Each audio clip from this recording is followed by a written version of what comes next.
Welcome, everyone, to another episode of the RDH Sports Podcast. I'm your host, Chad, joined by the one and only brother Tanner. How's it going, dude? It's good. It's good. I've been relaxing. I'm missing football. I'm ready for it to come back. I'm counting down the Sundays as we speak. I think there's like 7 or so left until we're in the middle of or in the beginning of the season. I mean, it's gonna ramp up, and then next thing you know, playoff time. Fantasy football is right around the corner. I know everybody that, not everybody, but a lot of our listeners are fantasy football listeners, and season's coming. August is in, not too far away. It's not too far away, and Nope. the fantasy football drafts are coming. And I just wanted to mention that because next month we will drop some fantasy football episodes, and we're going to give you some tips and players. Maybe even Tanner and I may do a kind of a mock fantasy draft just to kind of go back and forth and see how it is and what he thinks about it. But today we are going to be talking about the NFC. In the NFC, we're going to be talking each of their divisions and who we think is going to be the worst out of their division and what they can do to get better. Then we're talking Dallas Cowboys contracts. And lastly, last thing that anybody wants to talk about, but of course we're going to hit on it because we're really a big football podcast, and that is camp injuries. And Tanner, we have some big names to start off this episode with the training camp injuries. Why don't you take us into who's already gotten injured and kind of what's going on? So today, not very long ago, I don't know as of when this podcast is going to come out, but you'll probably know, Joe Burrow was carted off the field. It doesn't look too serious. I was looking at a thing that he was talking to Jamar after it happened, and he kind of like Joe Burrow gave him like the head nod. He's like, I'm okay, I'm good. So in the eyes of Jamar Chase, he's going to be good. He might miss the beginning of the season, maybe. It's not expected, I don't think, but he'll definitely be out for probably the rest of training camp. Exactly. And that's a big one. And is when you have these elite quarterbacks that get hurt, much does training camp really matter? Right? Training camp to me matters to a young rookie player or a player that's trying to make the team. I mean, you've seen the show Hard Knocks on HBO. You've seen how many players that are in the fifth, sixth, seventh round that get cut. That Yeah. that a lot of them don't make the team, right? A lot of fifth, sixth, seventh round draft picks don't really make the team, right? Saying you see all these guys get cut, and I really think that it sounds bad to say. It's gonna happen to anybody. It's not a season-ending injury. Franchise quarterback. He's out for the preseason. He's out for training camp. Potentially beginning of the season. What I'm reading is about 6 to 8 weeks right now. Mm-hmm. They don't know the exact. They're not disclosing the exact injury. Something along the lines of a bruise or a sprain, but or a sprain. Those are a lot harder than breaks. Breaks, you know exactly how long it is till you get back. A sprain, like a high ankle sprain, could be 6 to 8 weeks. You could be Patrick Mahomes and you could play on it in the Super Bowl like a week later. But it's very scary with these injuries, especially when it's your franchise quarterback like Joe Burrow. If the Bengals don't have Joe Burrow, I'm sorry. There goes the Bengals. You know what I Yeah. mean? There it goes. Yeah. There it goes. Like it's not even going to be close. But he's supposed to be back by the beginning of the season, and we're going to hope he's going to be back by the beginning of the season because the NFL is just better when he's in it. But to finish off my rant, I really do think that rookies coming into the league or guys that are really fighting for a roster spot can step up. Can step up in training camp. So that's kind of what we see, and we're seeing it with a lot of players around the league right now. Preseason is really the big thing that happens when you have players that step up. But take us on some more injuries because unfortunately that's not the last one. Yeah, the next one, probably the second most important, is Jalen Ramsey for the Miami Dolphins. He was also injured. I don't know what kind of injury it was, but it's also kind of an expected 6 to 8 weeks and potentially missing the beginning of the season. So that's a huge blow to that secondary, especially since they went out and got him in free agency. And not to mention how many teams right now are going, you know what I mean, that they didn't really go after him in free agency. That's horrible to say, but it's true. You know what I Yeah. mean? When you have a guy that's as good as Jalen Ramsey and a cornerback position, any kind of injury is really bad and really sets you back because they rely on their speed completely. You know Mm-hmm. what I mean? Those cornerbacks rely on their speed completely. It's not necessarily like a quarterback where you're sitting in the pocket, you know what I mean, or an offensive lineman, right? Mm-hmm. But an offensive lineman's a completely different injury. But you have a cornerback like Jalen Ramsey, and that sucks. But yeah, same thing. Once again, we're a sports podcast. we're not doctors. We're not going to disclose the injury because we don't know the injury, and Yeah. half the time we can't even pronounce or I can't pronounce it. Tanner's the smarter one of us. He has a physics degree, but you know when you have a player as important as Jalen Ramsey, somebody that is in a brand new team, learning a brand new playbook, trying to get chemistry with their team, is going to sting a little bit more. And I do think that if Jalen comes back in the beginning of the season, which is what it looks like on the timetable, I do think it's going to take him a couple games into it. But once again, Jalen Ramsey getting into it is better than probably 70% of the corners out there. So, Yeah, completely agree. that's pretty much it with that or with Jalen. Who else do we got on the injury report? The next one is close to home for Cowboys fans. We have Donovan Wilson. I think he was also carted off in Cowboys practice, either day 1 or day 2. I'm not really sure. But same situation, could miss 6 to 8 weeks, and that's a big blow, I think, for the Cowboys safety room, because I'm pretty sure Israel Mukwamu, who is another backup safety, is also out as well. So there's not a lot of help back there. Dan Quinn, he's going to do what he can do. I'm not that worried about it, but definitely something to look out for if you're that Cowboys secondary. And not to mention, this is the time that new safeties that get drafted, safeties on the team can step up, right? Mm-hmm. You have Donovan Wilson, who is the clear-cut starting safety for the Cowboys. I can't even really say strong or free safety because they line him up in both places, honestly. And they line him up in linebacker position too. You can't really, you can't really put him in a specific spot, but he's major on that team. And Dallas usually doesn't sign a lot of defensive backs in general, to multiple contracts, and they're going to probably with him because they already signed him to one, and Donovan has just gotten better and better and better every single year. So it's a massive blow. And like I said, you just heard me talk about the position versatility with this kid. He plays strong safety, he plays free safety, he plays backer.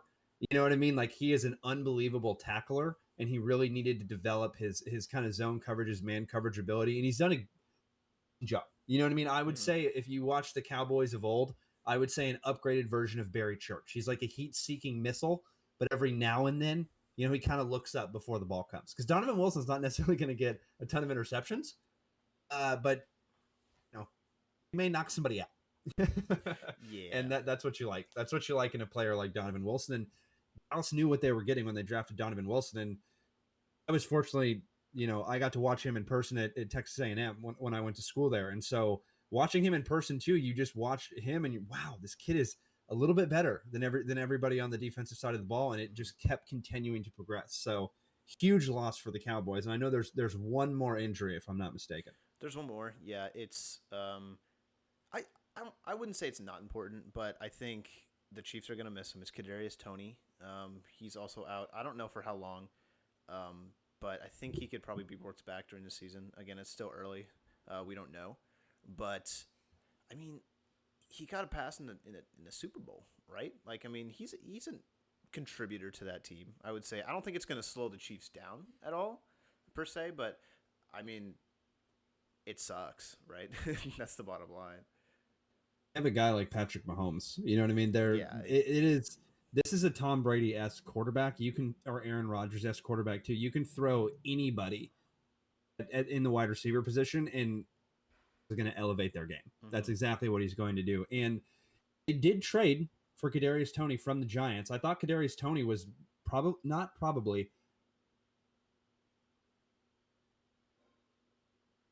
But I don't know, man.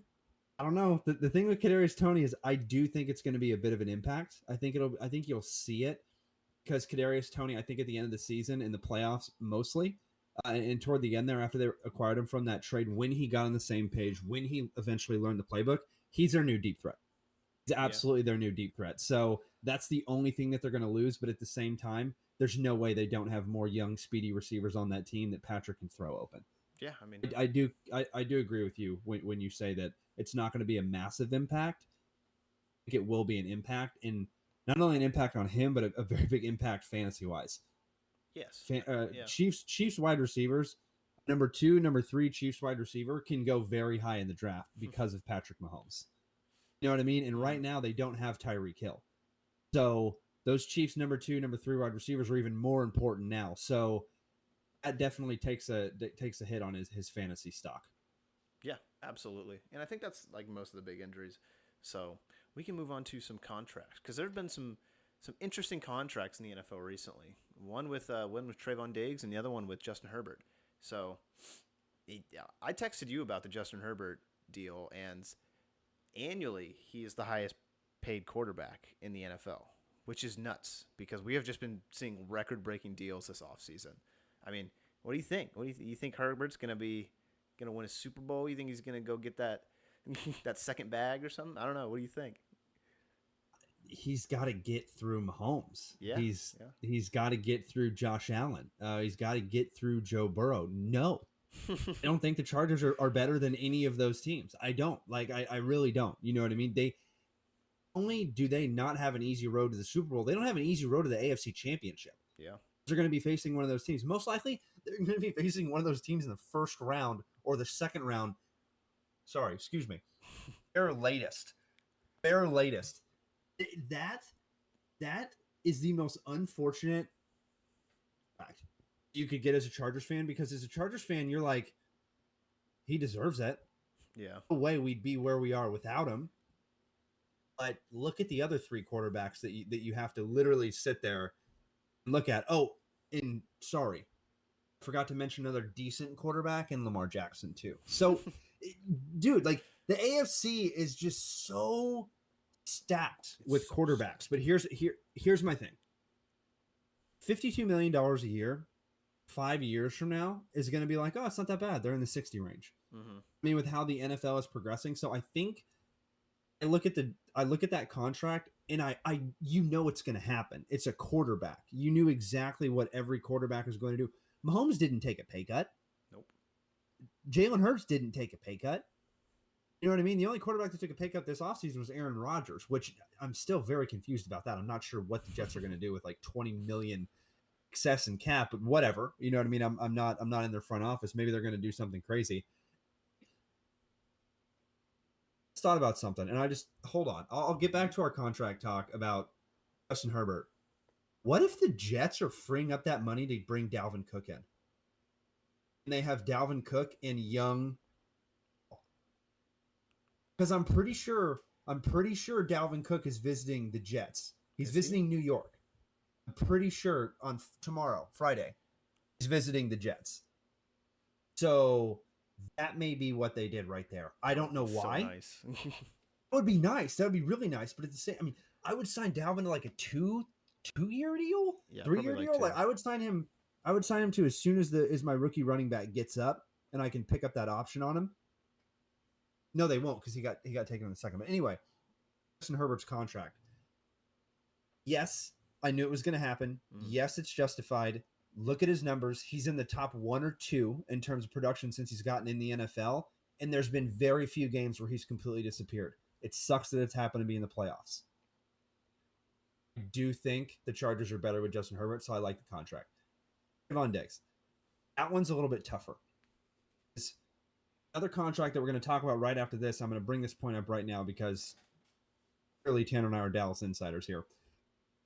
We have Trayvon Diggs that just got paid $97 million, making him a top 5 paid cornerback in the league, right? It's a lot of money. Yep. You have an all-pro guard, Zach Martin, that is not in camp right now.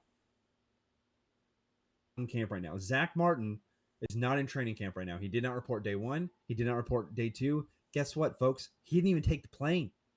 He didn't take the plane to Oxnard. He made his very apparent. Go back, get Tony Romo when he was quarterback. Go back, look at Dak when he was quarterback. Go look at the contract, the off seasons. Go look at the contracts. Every single off season, Zach Martin has practically taken a pay cut. If not every single offseason, it's been every other offseason he's taken a pay cut. Same with Tyron Smith. Mm-hmm. And now Zach Martin is not showing up to training camp. That is terrifying. That's terrifying, especially with the defensive lines in the division alone. The Giants have a very good defensive line. The Eagles, probably 2-3 defensive line in all of football. And Washington, incredible defensive line. You know what I mean? So only do I not understand what's going on? Borderline, kind of kind of furious at this point. Not with the Diggs contract, with the Zach Martin. The fact that Zach Martin is not there. Mm-hmm. He has taken a pay cut every single year, and he has been number one since he has been in the league. We don't need to have negotiations. We need to. Jerry needs to fly to Zach. He needs to say, "What do you want?" Says, "I want this," and Jerry says, "Okay, thanks," and walks out. And they go to training camp together. Maybe Zach Martin has a sleepover at Jerry's house like Mike McCarthy did. Who knows, Yeah. right? Maybe it's a bond of a new friendship, but need to pay him. That's my stance first on Zach Martin. I had to get that out of the way. I agree. Trayvon Diggs. Take a step back. Let's take a step back with this contract, right? Let's take a step back. I can break Because it you down. look at it and go ahead. I have it pulled up right now, just like where it stands in terms of like the actual market itself. So Trayvon Diggs Yes. is the 5th highest paid quarterback. He's making 97 million, excuse me. His average per year is 19,400,000, and he's a free agency, and he comes back to being a free agent in 2029. So that's really very nice if you're a Cowboys fan. I really think I like the contract. He's been inconsistent, a lot since he's been with Dallas, but I don't know. I mean, in terms of like the cornerback market and where it is currently and what he brings to the team, I'm fine with it. Absolutely. And he's going to get better. At least I think he's going to get better over time, and he's going to become like that corner that we want him to be, I hope, Exactly. I mean, he's led the league in interceptions since he's gotten in. If he hasn't, I don't know who else. I mean, he got like 11 in one season. You know what I mean? Like it's pretty hard not to lead the league when you're that high. And know what you're getting with Trayvon Diggs. You're going to give up a big touchdown every other game. Mm-hmm. It's going to be on Trayvon. But you could give up 2 big interceptions. Really good field position because when he gets the ball, he used to be a wide receiver. So it's a give and take. Personally, for me, the corners that is a ball hawking corner that reminds me of Richard Sherman. Back when Richard Sherman was in his prime, you know what I mean? Like all he did was go up and get the ball. Yes, he got beat sometimes. Same with Dion. Dion, he knocked the ball out of the air, but really went for the interceptions more. And that's how Trayvon Diggs is. And he brings an excitement to the Cowboys that I haven't watched since I've been a Cowboys fan, unless I've been watching old Super Bowl tapes for the 90s teams. I haven't seen a corner that's been anywhere close to that. I've seen a safety with Darren Woodson that has been pretty nasty. Same with Roy Williams. But I have not seen a corner that's been this good. You have to bring him back. Not a question. You have to. Seen what has happened like since 1990, right? Like literally since like not 1990, since like 93, 94, 95. All the way down in terms of corners. You know what I mean? It just skyrockets, not skyrockets, it downfalls in terms of production at the cornerback position. And guess what? He tried to go get the best cornerback in the draft with Morris Claiborne from LSU, and he was a bust. So there goes Dallas trading up to get corners.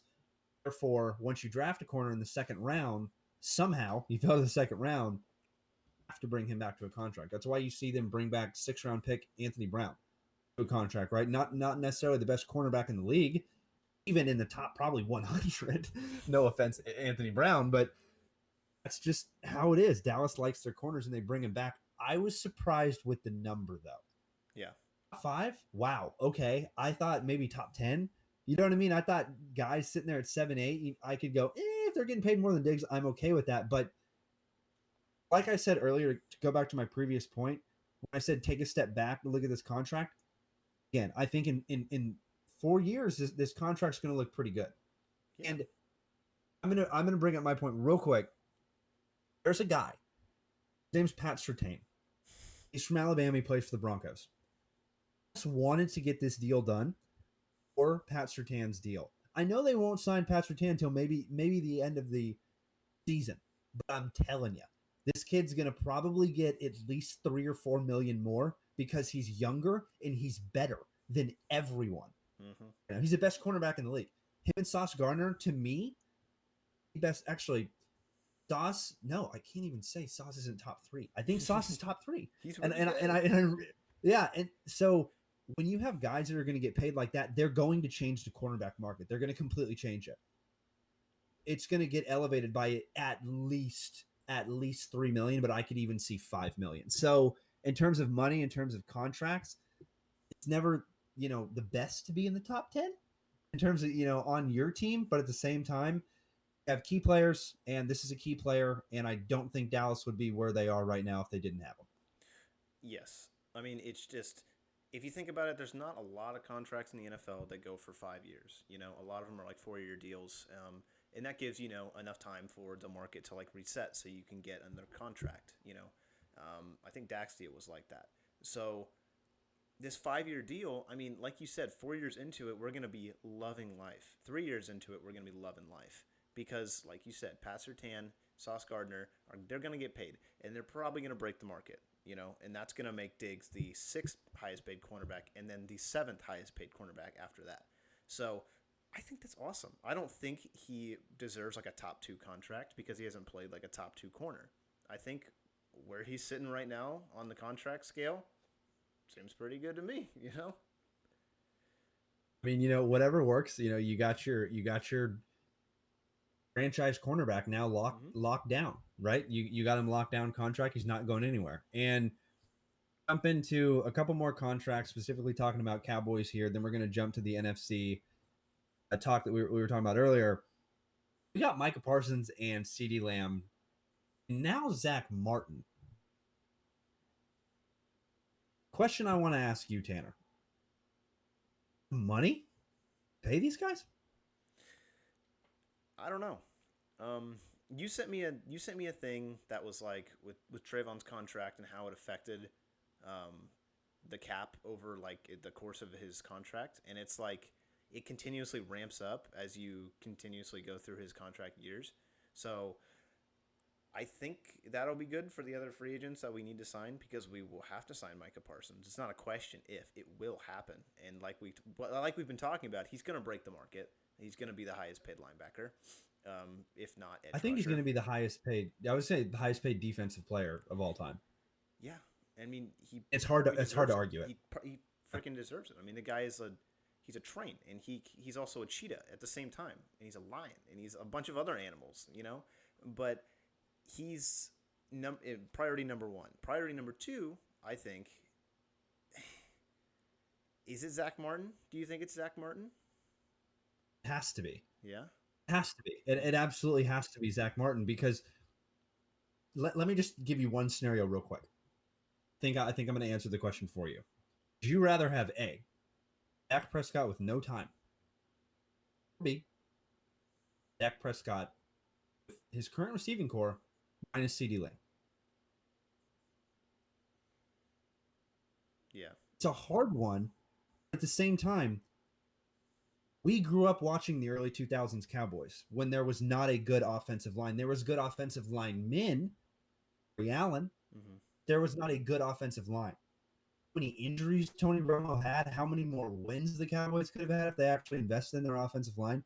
Dallas invested in their offensive line and went 14-2. Rookie quarterback and a rookie running back. No way. We can't bring back Zach Martin. It's priority number one. Any team in the league. Stuck him on any roster. He's priority over like a quarterback at this point because Mahomes is already locked up. That's the only guy I'd be like, maybe. Yeah. No, but that's scary because Mike is going to break the bank. Then, yes, Zach Martin to me is number two because Dak Prescott with no time is. I want to see that. I don't want to see that. That's the last thing I want to see because he's had time his entire career. Now, CeeDee Lamb. That's the big question right there because how much money CeeDee Lamb going to want? A lot. I think a lot. A lot. I think a lot. And I think he deserves after another good season. You can't let a guy like that walk. Yeah. I Guy agree. like that walk. And the other thing too is Dallas never gives out the number 88. Don't think they're going to let him walk. I don't think It's so it's a either. it's a weird feeling I have. I do think Dallas is going to sign all these guys. I really do. I think Dallas is going to bring back every single one of the players that we mentioned. And is how. And the question is, what the hell happens after that? You got no money, and Dak Prescott's up a year later. Not Jeez. this season, not next season. He's up. Really? 2 years left of Dak Prescott. Yes. Okay, that's including this upcoming season. Dang. So Ugh. Money's hard. he wants the bag too. Yeah, of course he So does. you're happy that you're seeing Dallas cut. No, I'm no disrespect to Zeke. I love Zeke. Was back on a friendly deal. I'm about it. I'm keeping number 1 and number 2 right there with TP and Zeke. But how you see Dallas not get into these big contracts, and you see them letting offensive linemen walk away that get paid a lot of money.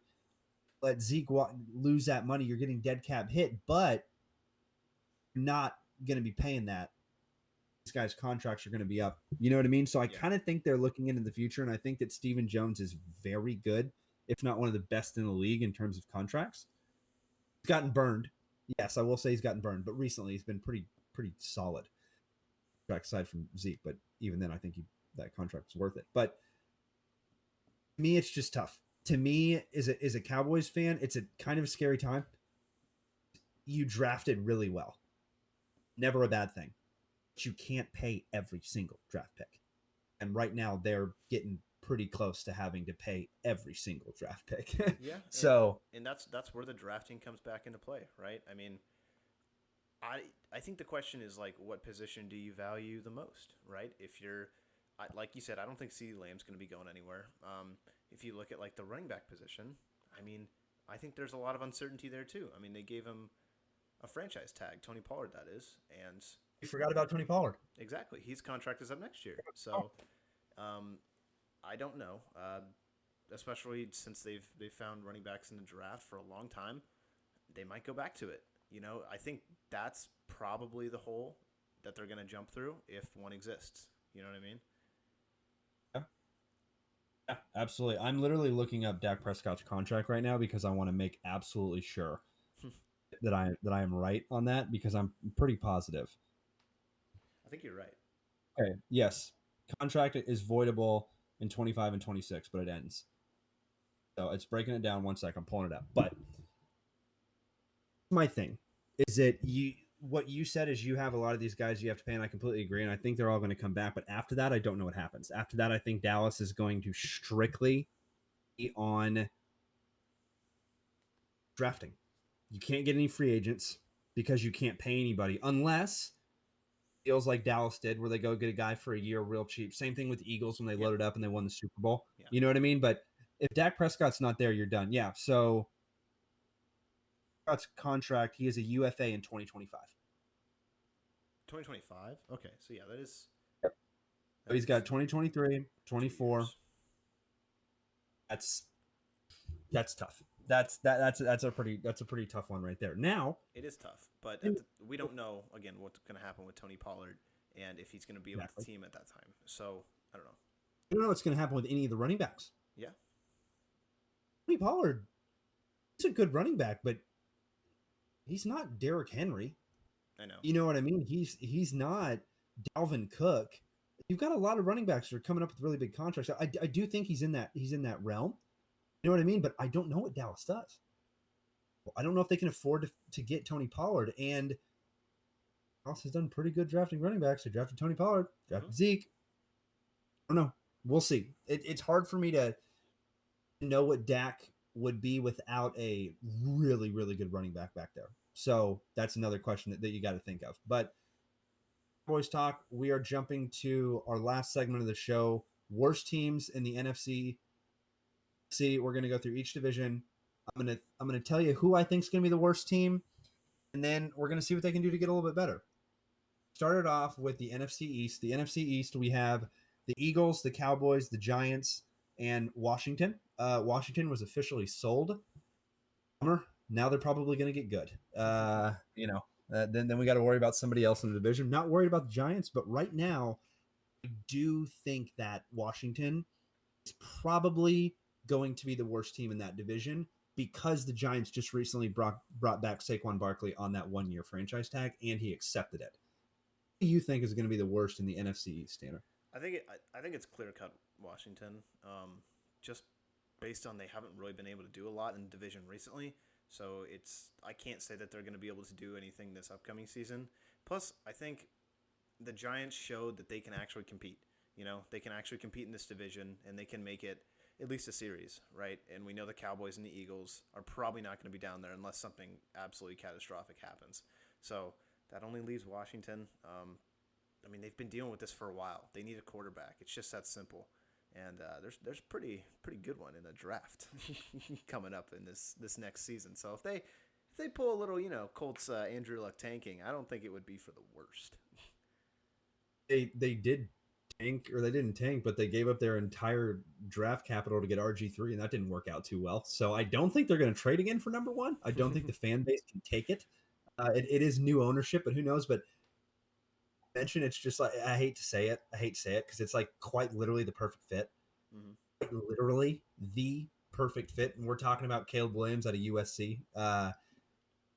Tara and I are going to go to USC and UCLA this year, so get ready after that one. That's going to be a fun podcast to talk about that game. But specifically talking about Caleb Williams and in Washington, they absolutely what they need to do to get better. They absolutely need a quarterback. Tanner's 100% right. I completely agree. Now, you have to get number one.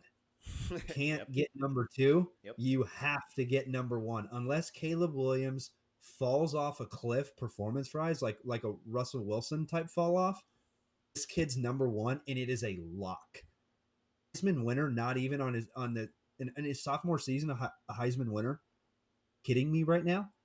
Then now he has also coach from Oklahoma there, Lincoln Riley, the quarterback whisperer, that's going to make him better, dude. Like, what more do you need? What more do you need to make this kid go number one? You know, next year, some really good wide receivers too that may break the top 5, which is going to be pretty cool. You know, you got Marvin Harrison Jr. out of Ohio State. That's probably going to be the number one wide receiver taken, but that for future draft talk, because, you know, we have a lot of episodes about that. That is absolutely what they need. And if Washington gets Caleb Williams, I have 2 words that come to my mind, and that is, oh shit. I'm gonna cry. Yeah. Jumping to the NFC North, Vikings, Lions, Bears, Packers. Really, really hard division to predict because you have no idea what you're getting in oh my gosh, their quarterback. Jordan Love. Yeah, Yep. Jordan Love. Bears, Justin Fields in the top 100 in the NFL players.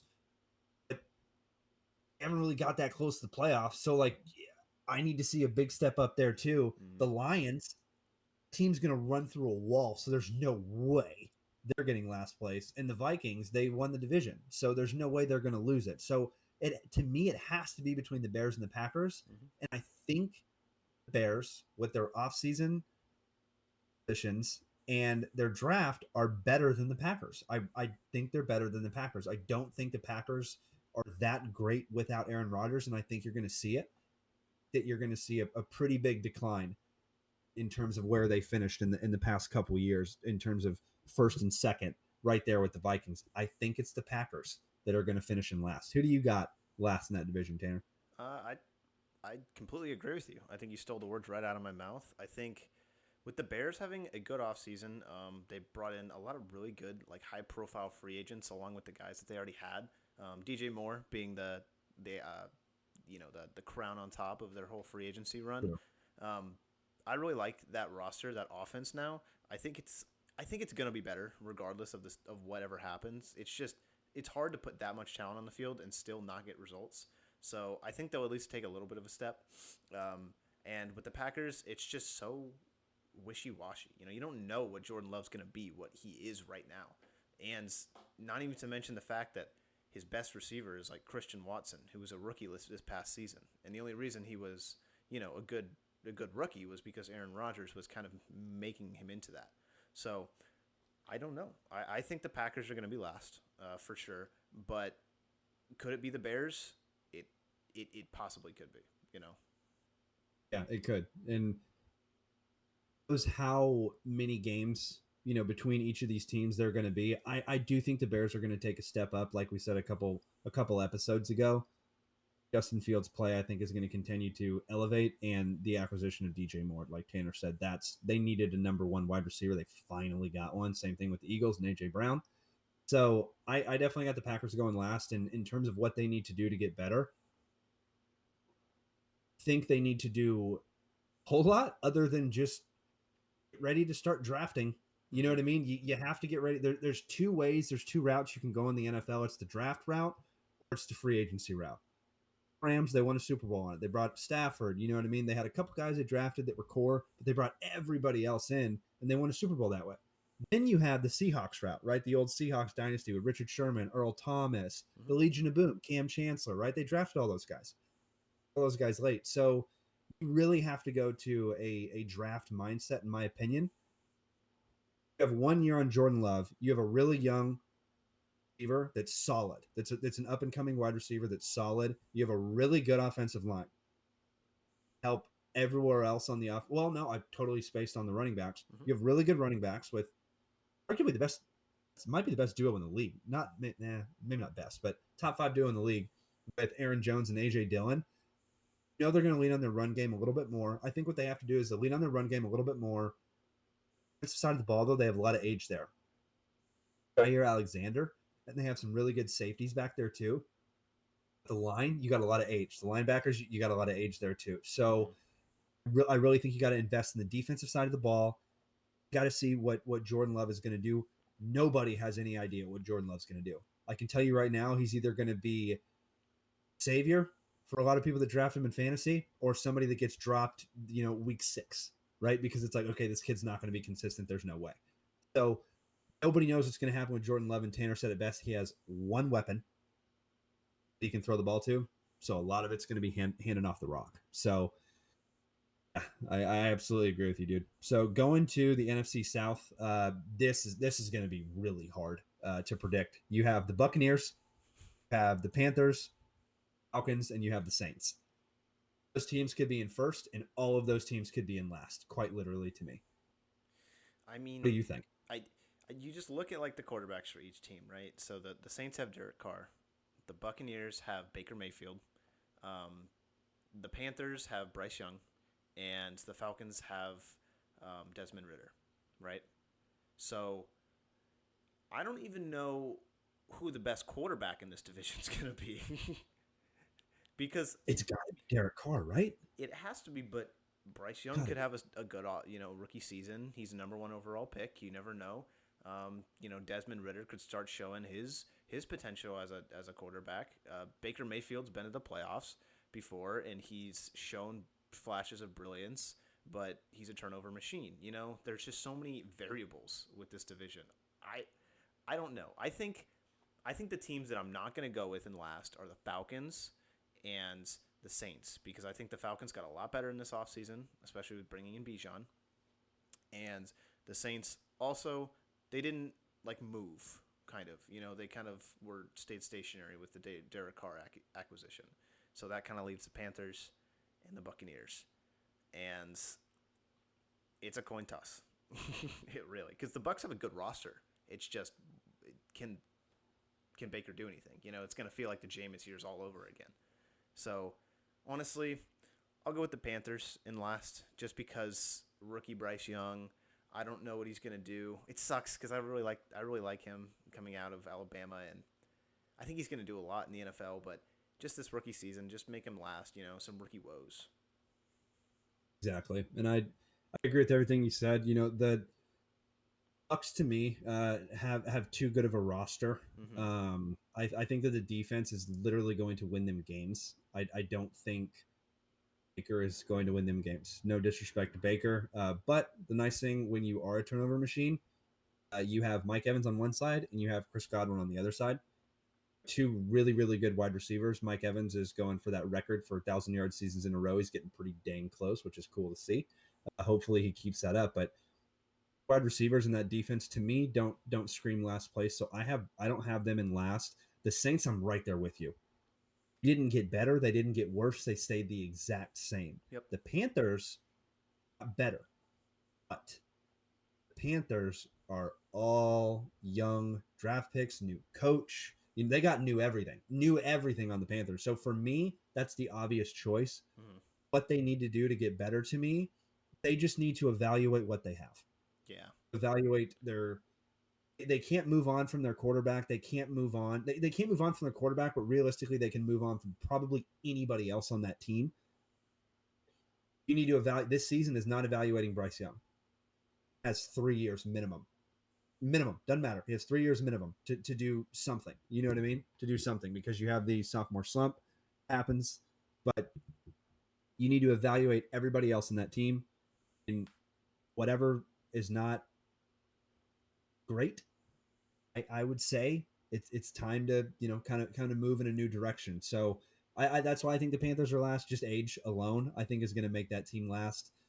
It's hard. This is a big toss up, like you said. The Falcons, they really didn't get that much better. Bijan. Mm-hmm. So they did get a lot better, but they only got like one player. A couple players, they lost a couple players too, but Bijan's going to elevate that team. That's like Saquon going to the Giants. They immediately got better. You know what I mean? But how many games is Bijan going to win them? Probably a good amount, right? Probably a good amount. You know they're going to run him into the ground, right? But Desmond Ritter, when he has to throw the ball, he has no time in the NFL. He only played the end of last season, and he did not look good.